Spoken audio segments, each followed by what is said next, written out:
1994 साली शरद पवारांनी GR वर सही करून मराठा समाजाच्या आरक्षणाचा मार्ग रोखून धरला। मुख्यमंत्री होताच उद्धव ठाकरेंनी ओबीसीच्या राजकीय आरक्षणावर गदा आणली।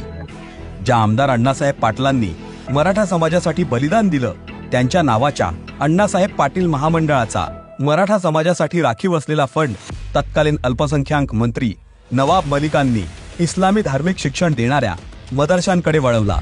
उद्धव ठाकरे, शरद पवार मतांसाठी ओबीसी आणि मराठा समाजाच्या तोंडचा घास अल्पसंख्याकांना भरवतायत, तर काँग्रेसने दलित आदिवासींच्या आरक्षणात मुसलमानांना घुसवलंय।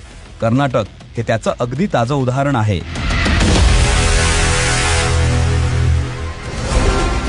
पवार, ठाकरे, काँग्रेसने खुल्लम खुल्ला जिहादी लांगुल चालन सुरू केलंय। मात्र ज्या मराठा, ओबीसी, दलित आदिवासींनी यांना वर्षानुवर्ष निवडून दिलं, त्यांना मवियानं काय दिलं?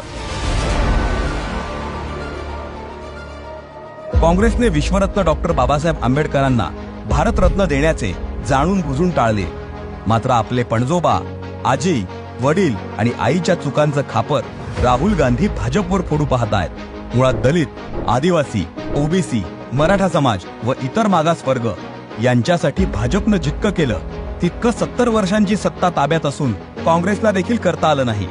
आता हेच बघा, देवेंद्र फडणवीसांच्या पुढाकाराने महाराष्ट्र शासनाने लंडनमधील डॉक्टर बाबासाहेब आंबेडकरांचे घर खरेदी केले, जे काँग्रेसने टाळले होते।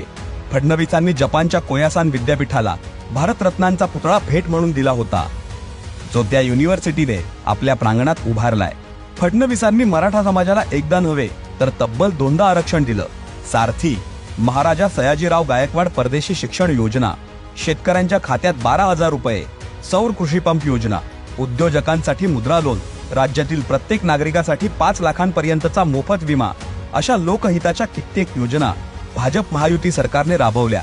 मात्र तरीही देवेंद्र फडणवीसांना जाणून बुजून टार्गेट केलं जातंय, कारण राज्यातील जातीपातींच्या पलीकडे जाऊन समाजातील प्रत्येक घटकाचा विकास करण्याची कास या नेत्याने धरली आहे। त्यामुळे ज्याने दिली साथ त्याचा करू नका विश्वासघात।